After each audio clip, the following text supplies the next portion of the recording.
Good afternoon, folks. Justin, how are you? I'm doing well, thanks. How you doing today, Greg? I'm very good. I'm very good. It's good to have you with us as our resident expert. We'll guide you through this, I guess, a little bit. We do have some more people coming in, but they'll show up when they show up. But first of all, for those of you who are here, we have Justin Leary from Price Waterhouse Cooper, and he's going to be our expert today and helping us through some of the challenging aspects of these wonderful government programs that it's almost difficult to assume they were intended to help because I think they were intended to teach us how to navigate through government programs and application forms. So hopefully, as long as we get the subsidies and the support we need to continue, it'll be a good exercise, and we'll know for any time down the road on how to go about this and who to contact. More importantly, right, Justin? So Exactly. Justin Leary from PricewaterhouseCooper. Why don't you maybe, if you want to make some opening comments, just tell us about you and what you're doing and with PricewaterhouseCooper and some of the challenges maybe that you've had. Definitely. Thanks for having me today, Greg. Really appreciate being here. Yeah, and I'm just here today to speak a little bit about some of the incentives that we see out there. On my 9 to 5 day job at PWC, this is what I'm doing. I'm helping out companies with government incentives, whether it be the scientific research and experimental development credit, which many of our clients use, or some of the new incentives that have came up, whether it's COVID based or whether it's economic development based. That's kind of the three main areas that I spend most of my time in. So definitely we'll try to answer as many questions as we can today. Some of the specifics will be tricky. As Greg mentioned, the programs are rapidly evolving. So sometimes the administrators themselves don't even know the answers to some of the questions that you folks might have. And I understand that it can be a little bit frustrating calling up a program and getting "we don't know" from the administrators of the program. But we'll do the best we can and see if we can help everybody out. We have a couple of questions that were pre-submitted. I think you got a copy of those, and one of them, the first one, I'm not sure because I don't know who the individual was that sent this one in, but one of them was around contractors and applying for the wage subsidy program. My assumption is when it comes to or if you don't have a payroll. However, the legislation was changed to allow for independent contractors as well. Um, I think there was some questions around that, and I'm wondering. I don't know whether was anybody is anybody on who submitted that question and can maybe better speak to it than I can. Maybe not, but I think Kevin, you had a question about that as well last time we spoke. And maybe then Justin, if you've got some background information on how people go ahead and categorize that, because I know one of the things that um, was a problem was that they could be different. So you're it's not like a salary. So you're not regularly showing the exact same amount going out the door. Does that create a problem when you're going after some of these programs? So for some of these it can, and I'm going to speak to maybe the Canadian Emergency Wage Subsidy or the CEWS, which I think is probably one of the more predominant ones out there. And for that grant in particular, what you're going to want to do is look on a week by week basis of what remuneration was paid out. So if we have a variable rate, you're going to actually have to look to see which salary was allocated to which week. They do it on a week by week basis. Mhm. That would be similar to a commissioned salesperson. They could have some variance as well going through that, correct? Exactly. So that is, I think there even is a pretty good example if you're up on the CEWS website on how to deal with the commission. But exactly, you'll apply it to the week that the sale would have been made. Yeah. Yeah. Part of the confusion for this one individual that sent it in said, to address payments incurred with independent contractors, it becomes confusing in his mind because it goes on to indicate required in order to maintain licenses, authorizations, or permissions necessary to conduct businesses. Um, that's in essence, you have a plumbing contractor. You have to hire a plumbing contractor because you need somebody that's got a license. So is that the simple explanation? Yeah, I would think so. Without seeing it, maybe a little bit more clear on as to exactly what this speaking to. I think that does sound like the simple explanation. Mhm. Yeah, I think, in this particular case, if you've got a business and you're making application for some of these where there are not questions, because it's been extended to include payroll costs or costs associated with having independent contractors under your employ. So there's nothing confusing from that perspective, but you might want to bring a professional in to have a look at your particular situation to make sure that you're not shortchanging yourself in the end, or creating a situation where an audit might expose an error that you made, and you might have to pay some back. So I think, Justin, you're probably on the side of saying it might be in a situation like that, it might be best to have a professional look at it. Yeah, I would think so. There's some complex rules out there, and there's two ways to go about it. I would say that the program officials are great if you can get a hold of them. So Mhm. definitely, if you're looking to do it a bit cheaper and maybe have a bit more time on your hands, they're Mhm. great to reach out to directly, and they are fantastic people to work with. And Yeah. if not, there's always professional service providers, which are more than happy to help as well. So Mhm. really depending on how much of a time investment you're looking for. Yeah. But I would recommend doing this properly. The CRA Q's in particular is being audited very heavily. So I would recommend doing it properly. Yeah, exactly. How about the one on the car lease? Do you have that question in front of you? Sorry, I do not think Okay, I do. let me read it for you. My car lease is a significant expense of what otherwise have appeared to be fairly straightforward to upload, except, as it turns out, my current lease ends in June of this year, so I only entered an amount for 6 months versus the entire year. This does handicap me and doesn't really reflect the reality of the fact that even as I don't know what the amount is, there will be a continuation of this expense for the balance of the year. So my assumption is this individual will be getting a new lease at that point, and will probably, the rate will probably change. Do they still go ahead and just apply for the 6 months?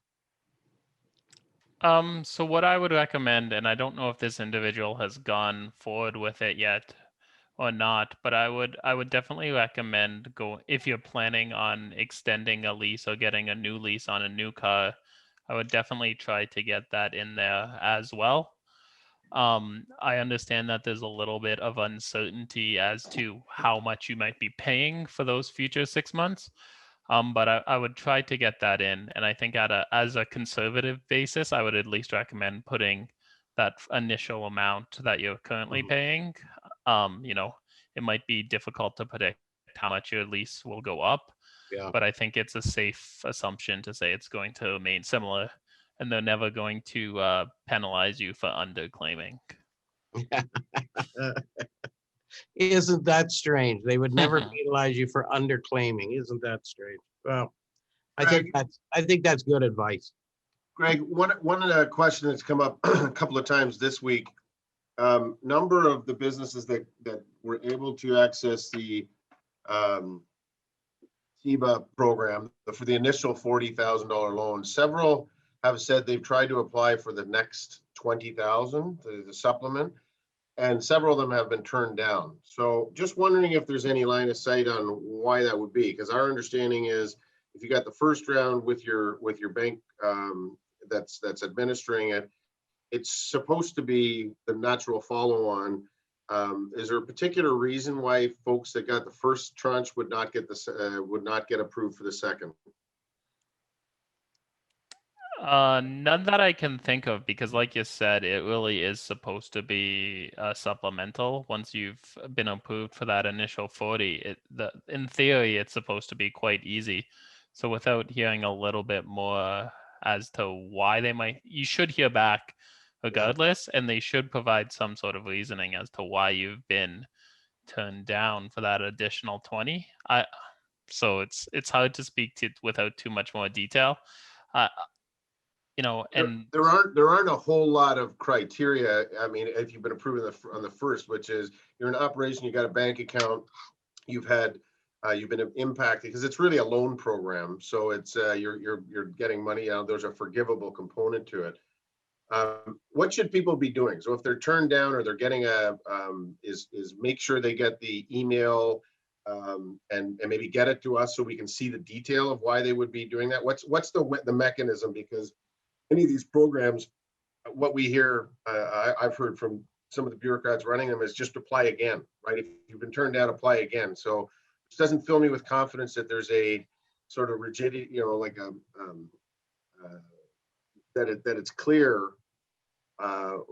If individual people can interpret it differently, what's supposed to be a pretty basic program. So is that the important part, to make sure that you get the any of those notifications and get them to us so we can get to experts like you? yeah, I think that would be a great first step. I'd also recommend that perhaps if you speak with the financial institution that you're working with, they might be able to provide a bit more detail as well. I guess maybe a third point to note here is with that particular program, I think there was a little bit of a confusion within the program as to the initial or the additional 20,000. So unfortunately, this is not an uncommon story. I think a lot of companies did have some difficulties trying to get that additional 20,000. I've seen a lot of talk about that. So what I suspect, and maybe what the program won't admit to, was that there was some internal confusion, which might be why they're telling other folks to apply again. By the sounds of it, hopefully they've gotten the internal communications worked out, and it should be smoother sailing the second time through. Okay, good. Thank you. Yeah, I think the only hook that kind of changed on SEVA when the $20,000 additional program came out was there was some sort of a commitment that you were going to use the funds right away for an approved expense or something. And that is, if you did take that other 60 or that other 20, you had to make sure that the new rules applied to the old 40 as well. So if it had been sitting in that, that account, you were, kind of waiting to maybe see if you were going to need it, you were going to have to use it for your business right away. So I think that was the only change when the additional 20 came out. But that speaks to, when you get it, is to take it out of the account, even if it's to sit somewhere else. Yep. So that you've moved the money, so you're eligible for the next 20. That could be part of it, if that's the new wrinkle on it. Yeah, even if you set something up in your GL that just says this is pandemic money for use for unforeseen expenses, but as long as you take it out of the account from the bank and move that into a slot for an expense, then I think it's okay to do. Okay, good. Yeah, and I would caveat, I do know the new additional amount does have specifics as to where they want to see the funds allocated to. So they don't want to see, there's certain costs that they don't want to see. They don't want to see new capital expenditures and things like that, because really they want to see that you're servicing your existing business and not necessarily leveraging this to grow. So things like your utilities, your property taxes, salaries and benefits, all those things are okay, but they don't want to see that you're acquiring new and leveraging this money to grow. Yeah. future Caribbean vacation is not one of the expenses they expect you to put that away for. So. Kevin, you put something in the chat with regards to CWS. Did you want to come on and explain that? Maybe to, unmute yourself and come in and just explain a little bit more on that particular item. I was just saying, when you, being a somewhat newer company, when you had to use the revenue from January, February of 2019 Yep. as your comparison tools for the first, was it 3 to 5, or first 1 to 5, I think it was for Sue's. I learned very quickly that doing quarterly doesn't always work out well if you build in December, a fairly big bill to your clients, and then January, February revenue wasn't very nice. Mm. It's just more of a tip for others moving forward. Yeah, yeah. And there is 2 ways of being able to do that, but if you're doing it off of your billing, which is, you're recording the revenue at the time that you invoice, that will create a bit of an issue for sure. The other aspect is using cash and your cash receipts. So. Yeah, and then I guess my other point there would be you can look at what you're using as your baseline calculation. So here you suggested using January, February of 2019, which is one of the options. You can also compare to the same calendar month in the prior year. So You can't if the company didn't exist then, though, right? That's where correct, I'd say yeah. for the first few, I didn't have a choice of that one, but moving forward, now that I'm out of that, I have history to compare about, I'll be fine. Okay, Yeah. perfect. Yeah. Yeah. And I'm not sure whether a journal entry would have fixed that or not, Kevin, but I thought about that, Greg, but I didn't think it was worth the risk. well, good for you for thinking of it anyway. I thought it was only my devious mind that would think of something like that, but Nope. had another one here. Would we qualify for the Ontario Small Business Support Grant if our services have been restricted from the beginning of the pandemic, not just since December 26th? My understanding is yes, they would be, but your doors have to be closed. Is that not right, Ian? Well, yes and no. I mean, because restaurants that are still open for curbside or for pickup, which are still open, I guess that equates to no one's allowed inside the business. So that's a requirement. So restaurants you can still operate, but you cannot be welcoming anyone into your location. This is a problem for those, as we've identified, Justin, last time. Folks like dry cleaners and others that are quote essential haven't had to shut down, but are operating at 50, 60, 65% revenue drop year over year, which in some ways you'd be better off just not to open at all. So screening out those, so we've been raising those with the Ontario government, but I think you're right, Greg. You cannot be open at all to the public, and there are some categories like restaurants where you can still operate, but and still access some of those funds. Mm-hmm. Yeah, that's been as simple as it sounded when we first got the information back in September. It hasn't necessarily been that simple coming off the page, because in essence, they've screened out, all non-essential businesses or all essential businesses, regardless of the impact that the shutdown has made. So Ian's example of the dry cleaner, I'm quite sure that the dry cleaner can say, as a result of everything being shut down, my dry cleaning business has sustained a substantial impact, a lot more than the 20% that the rules suggest. But because they're still considered an essential service and allowed to be open, they do not qualify for the Ontario Small Business Support Grant. So I think Darlene was following up that, so would they qualify? And I think the answer to that is, if you were closed before December 26th, the answer is yes, because presumably you're still closed after, as of December 26th too. So you should go ahead and try and apply for that. And again, that's one where, our understanding, and we, Tony and others have been checking in on that program. Tony Lamantia from Waterloo Economic Development, and Greg and I have been keeping our eye on this, is A lot of the applications are in. They're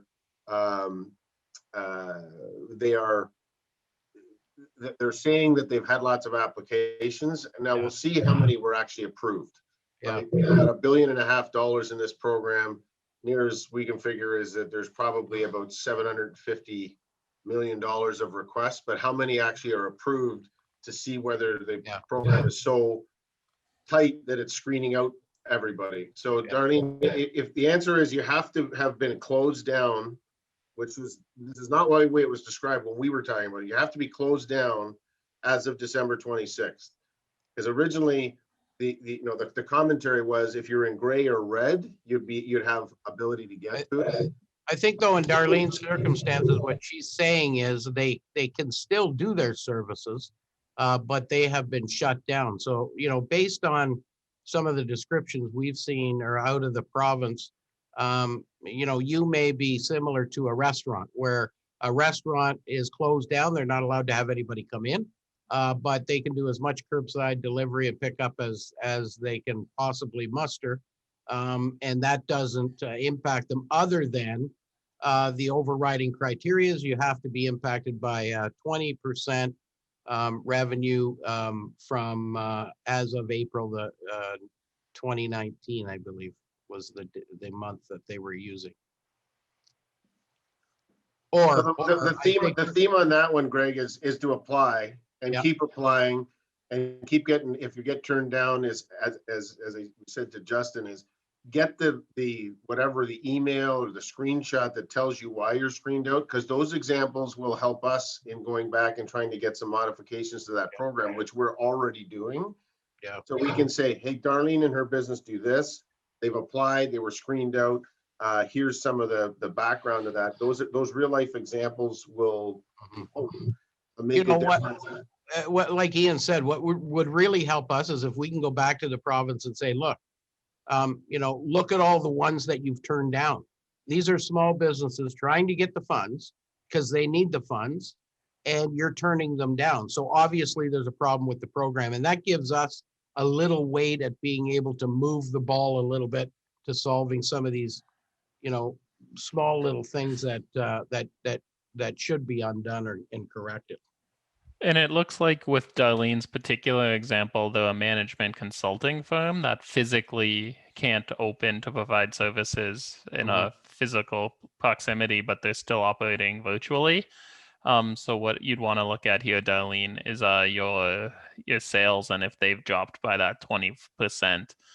And if that criteria is met, then I would recommend applying. Yep, for sure. And maybe to speak to some of the changes that you were speaking about, because these programs have been rolled out very, very quickly. And I think a great example is with the CEWS or the CEWS program. The first 4 rounds were a particular set of rules that were very strict. You either qualified if you were 30% reduced or you weren't. And then through a lot of great conversations, they modified the criteria for rounds 5 and 6 and onwards. Where it's more of a sliding scale. So it's great to kind of keep an open dialogue through organizations like the Chamber and kind of give lots of feedback to the government. Because really, even when I talk to them about clients like this, they say they're listening and they really do want to get the money out there. So we do see the criteria and the rules changing consistently, but it's reactive based on the issues that they hear about. So it's great to get the feedback, and through organizations like the Chamber, that's a great avenue to go direct to the government. Being essential is not a current requirement for the grant. Well, you're not an essential service, so you're non-essential. You've been shut down. You have had to comply with the government order of December 26th. I think some of the ones that are really the problematic ones, like dry cleaners, are apparently explicitly excluded because they've always been able to open, right? Which doesn't help when you're down 60%. But in your case, Darlene, if you're not an essential service and you are mandated to close down, you should be able to apply, assuming that you hit the criteria, which Justin just talked about, which is being down that revenue threshold. So apply if you get turned down, get whatever documentation you can and get it to Greg or I.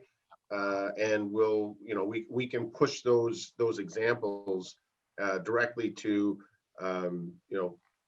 the folks in Queen's Park and our local MPPs, because that's really helpful to get. So to Justin's point, apply. It sounds like you should qualify. If you're turned down, make sure you take all the documentation on why or whatever you can get and make sure you get it through to us. Remember the example when you were a kid and going for your first job and your dad or mom would say, just keep applying, keep applying, keep applying. Pretty soon you'll drive them so crazy that they'll just hire you. Well, maybe the same thing will happen if you just keep applying, they'll pay you just to get you off their back. So, and not only that, it gives us good ammunition to go at them and say, you're turning away more businesses than you're accepting. And that means there's a problem with the program. So that really helps us. There's another question here. Like to know if there's any solution for, and I don't know if somebody is on, if they are, who asked this question, they're more than willing to unmute and come in. I'd like to know if there's any solution for having to pay rent specifically and business expenses in general when the majority of the $900 to $1,800 per month in subsidy for a sole proprietor ends up going to business expenses as opposed to personal living expenses. So is that, and I'm not quite sure if the individual who asked this question is on, if the rent is a rent that your business pays to your household operations because you're using an office within your home, that is excluded right off the top. You can't apply for rent assistance or subsidy if it's out of your home. But if it's a rented premises and you're impacted by the lockdowns, my understanding is you can't. There are issues with the rent program as well, but it sounds to me like you should also be eligible for rent. Was the individual on that asked that question? I don't know. One thing, Greg, just as we move on and Dana's on, we're trying to get an expert from FedDev to come on and talk about, I don't know if they're coming on Thursday or next week, about the regional recovery relief, whatever, RRRF fund. And I think this is an important one, just that it is stackable with some of these other programs for things that may have been excluded. So I don't know, Dana, if we finalize that, but maybe you can just let us know if we've got that scheduled yet. If not, it's coming up, because that's something that everyone, regardless of whether it's the wage subsidy or loan program or rent assistance or the Ontario Small Business the program, this is something that you might be able to get funds for some of the expenses that have been excluded through this program through FedDev. Dana?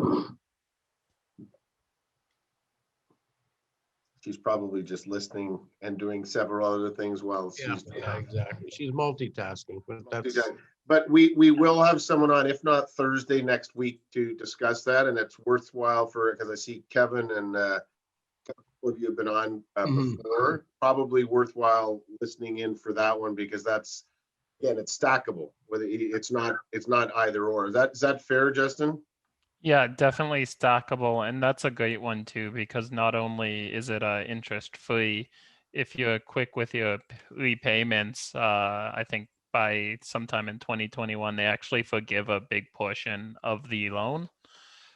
So some of it ends up being a non-repayable grant, which is the best kind of money. Yeah. Yeah. Yeah, there are different programs within the RRRF, and they're worth looking at for sure. Kevin, did you have something? No, I know she has a hand up over there from. Yeah.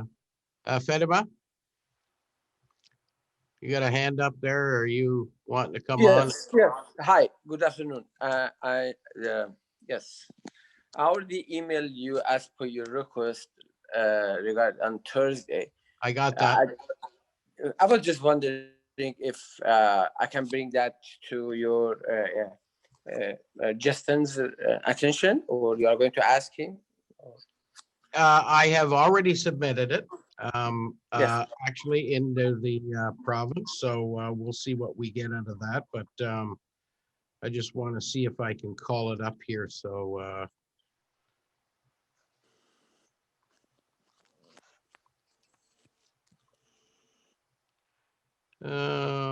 yeah, I can't find it on my phone right now. I can go over that very quickly if you want me to. Yeah, sure, go ahead. Just for you. Sure, thank you. Basically, we have a business barber shop since 2017, registered, a license with city trade and lease agreement. We also claim the tax, business tax, every single year since 2017, because lack of knowledge, not knowing. Make a long story short, didn't create a business CRA ever. When I did create, I knew what it was.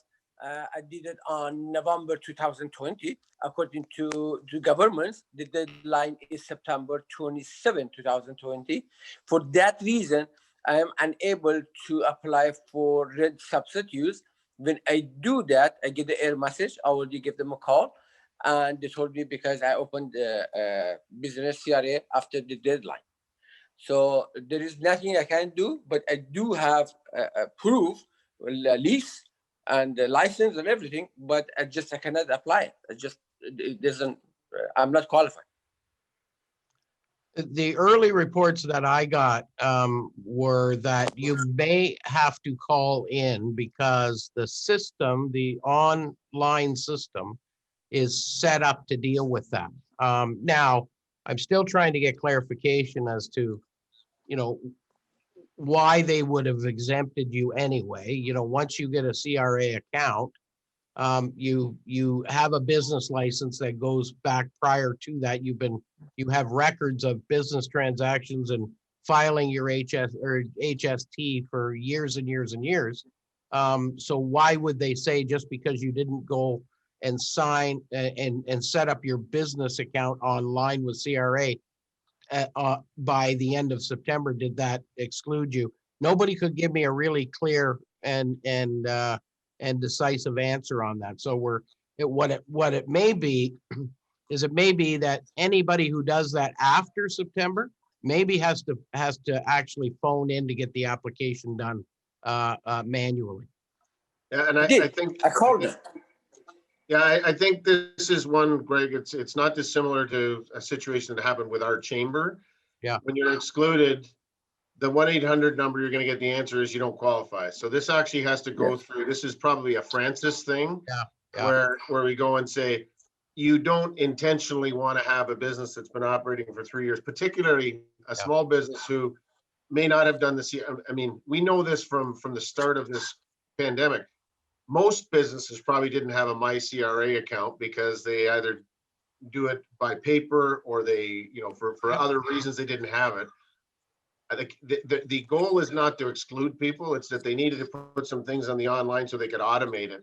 But I think that this is one that if you make sure, if I'm sure you have, but Francis will be the one who's saying somebody's got to call and say, because it's got to be a manual switch for someone like Fatima, because it's otherwise you're just going to keep getting screened out. Is that a? Yeah, I have forwarded it to Francis. Francis has it right now, and she was the one saying, "I'll get back to you." It may take it probably won't be the 1-800 number that is on to phone about questions.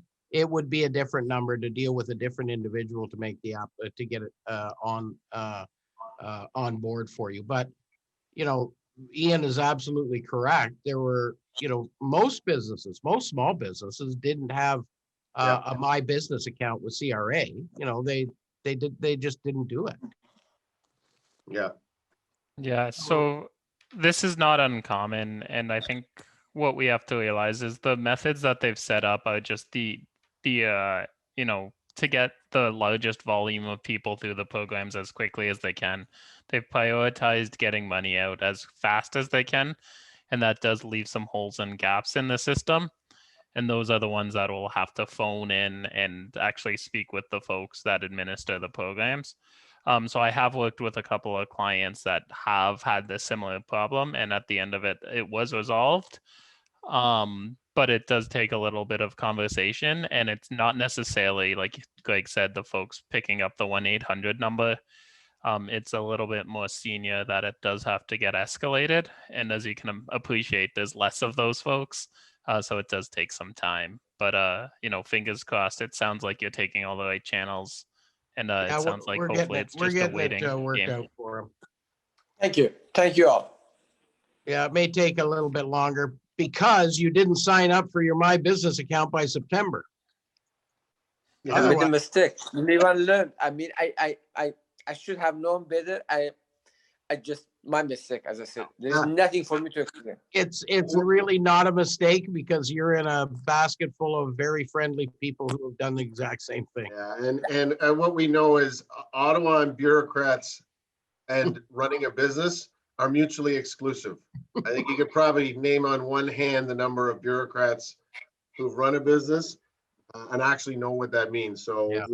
but this is, I mean, it's just part of the reality of government and bureaucracy is this yours is not going to be done with a phone call and online. It is going to be escalated in France. We've got it in the right place.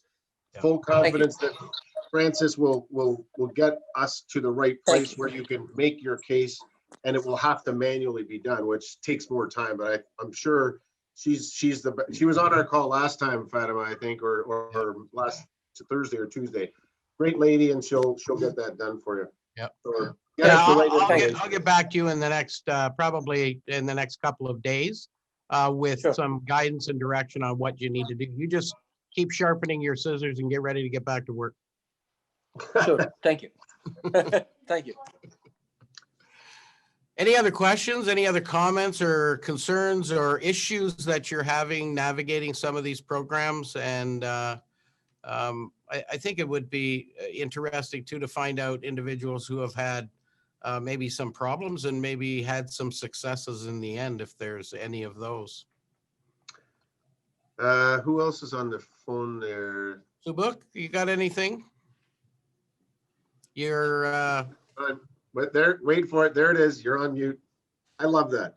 Send me that. I'm going to make one for my desk too. Mhm. I'll have to get I like Lisa to that. make one and send you one. You're still on mute, Subak. Do you have anything to say? We'd love to have you jump in here. There you go. I'm sorry, I'm attend late, but I hear that you guys talk about the government support program. Yep. But my concern is, other than I all got information from you guys, Mhm. but property tax and energy cost rebate program. Yep. Would you would you able to that I can get? I have a small business at my home. It's a hair salon, and but we cannot open right now, right? Mhm. And then I saw the one mail, they say at least 1 month's hydro fee they can cover for every small business. Mhm. Oh, isn't that possible to get back? I mean, get grant? There are a couple of different ones, and because you operate your business out of your home, I'm not quite sure about the property tax and energy rebate program from the provincial government.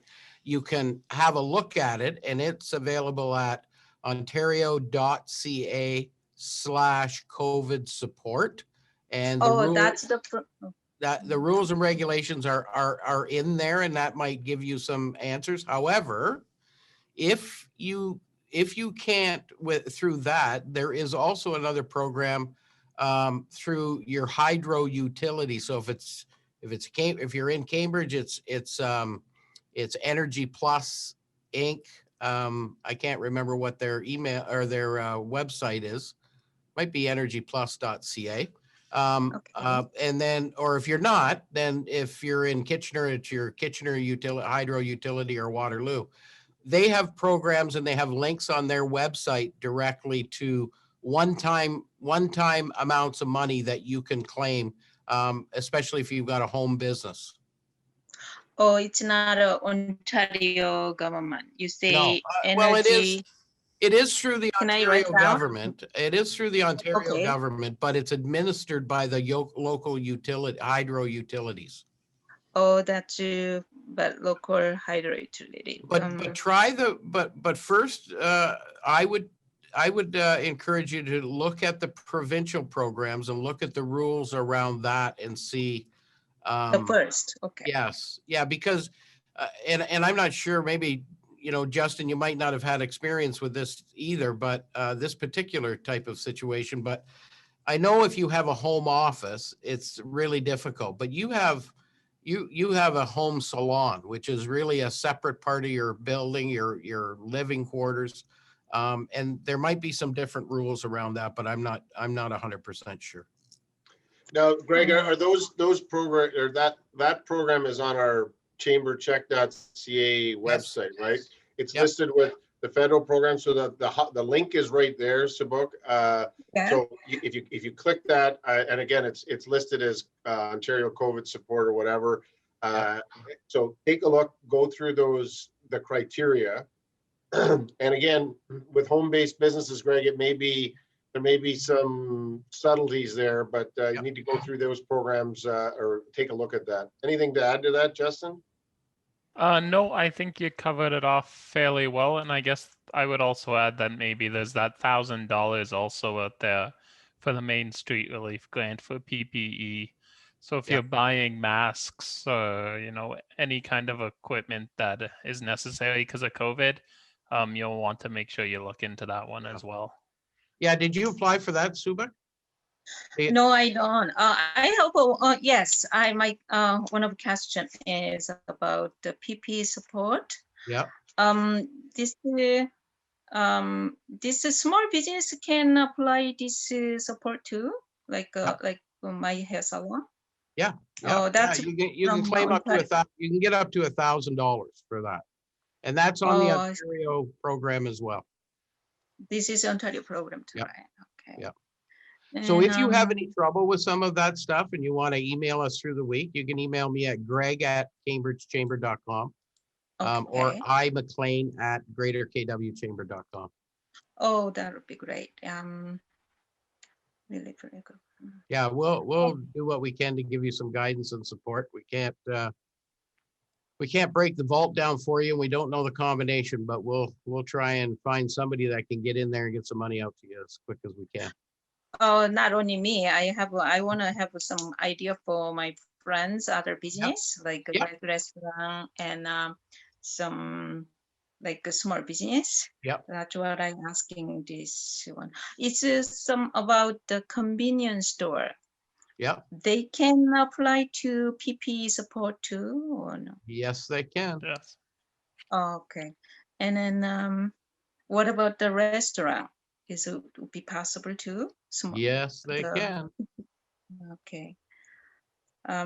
Those information couldn't look up the chamber, the website yet. Yep. So chambercheck.ca.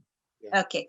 Any small business also they can apply the energy cost rebate, right? Yes. Yes. Yeah. And they should. I guess our encouragement is to go through those. That's why we're listing them there. There's no cost to applying. And I think you should go through all of these and see what comes in, because yes, I mean we're giving our best. Some of this is anecdotal. Like Justin would say, the criteria. Some people are approved, some aren't, and they would look almost identical. So for all these programs in place, whether it's the hydro one, the business tax and utilities that the province is doing, all business grant or the federal ones, I don't think it hurts to apply. And you'll be, every little bit helps to try and get you through this. Yep. Yeah. One more question. I don't know. This is it's a suit for today meeting. But about the property tax, Mhm. I have a small little house in Kitchener, but and I saw the property tax. I don't know, 2020 property tax. Do they just come out right now, or exact amount to anybody have to pay their own property tax? So But the when I saw, the municipalities have had some property tax relief programs. I don't know whether they're just I think most of those are deferrals. Referrals, yeah. They're not, it's not a grant, but you can, no. if you still owe property tax from 2020, I'm not sure that they've rolled that over. I think they have for 2021 because people, the cities are now putting out their interim property tax bills for 2021. So, but I think those ones are not necessarily on our page. I think that you'd have to go to the city websites, right? So the City of Kitchener website to try and find out the details on that. Greg, is that? Oh, Yeah, the Oh, cities and the that- regions have allowed deferrals, again, no interest deferrals. And that's a big coup because their interest rates are ridiculous. But you can defer them. You just need to clarify when the date is that they have to be paid, that's all.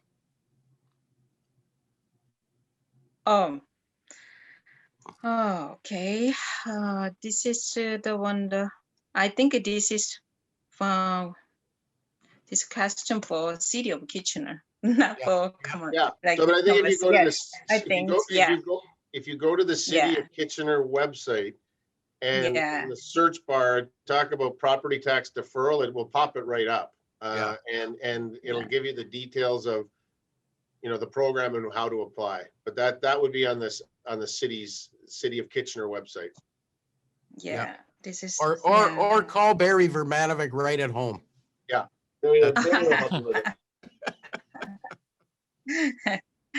I'd actually prefer you to do that. Because that helps us in our advocacy when you bug the mayor of any municipality. So, yes. so if you have any and problems, this, don't hesitate to reach out to us. And you look at those programs, see Okay. what ones might fit for you. And then if you're having any trouble getting through them, don't hesitate to reach out to us. We'd be happy to help. Oh, well. Thank you very much. You're very yeah. welcome. Okay. Any Your other time. questions? Comments? You got time. No, not Okay. today. Okay. Thank you. Okay, Okay. you can come back at any time Okay, you thank want you very to. much. We do it we do this every Yes. Tuesday and every Thursday. So, don't think because you've been here Yeah. once, you can't come back. You're welcome back anytime. So, And I think as we Oh, wrap, I think as we You're very wrap up, welcome. Yeah.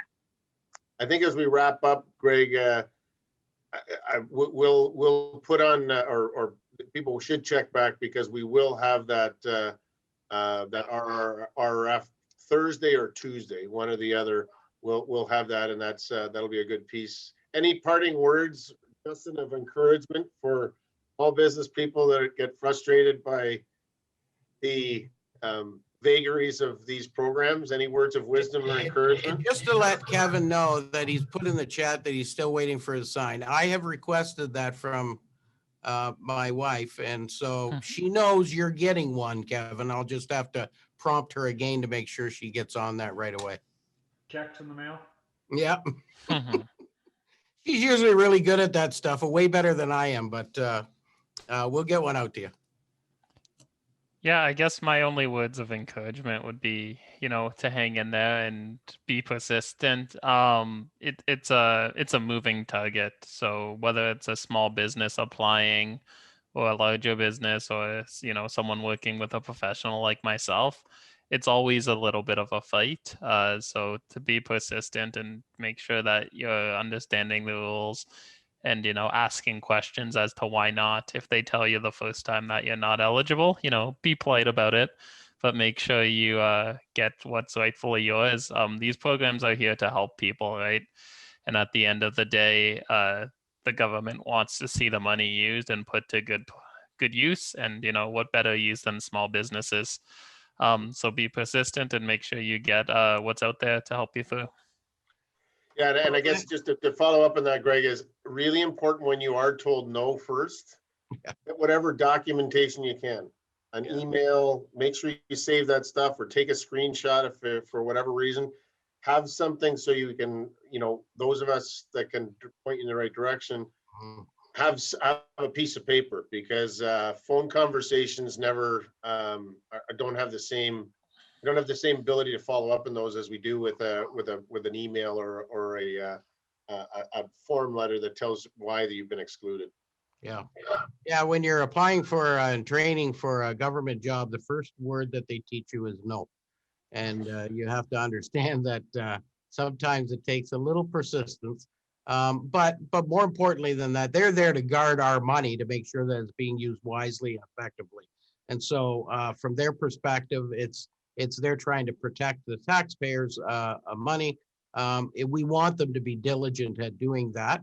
But at the end, once you get them through the process, they're generally really looking for a way to accommodate as best they possibly can. So as Justin said, stay persistent, very polite, but stay persistent, and you'll find your way through for sure. Justin Leary from PricewaterhouseCoopers, PWC, thank you very much for joining us today on Ask the Experts. We appreciate your input and your support and assistance. No problem. Thanks for having me, Greg. Great. Have a great day, folks.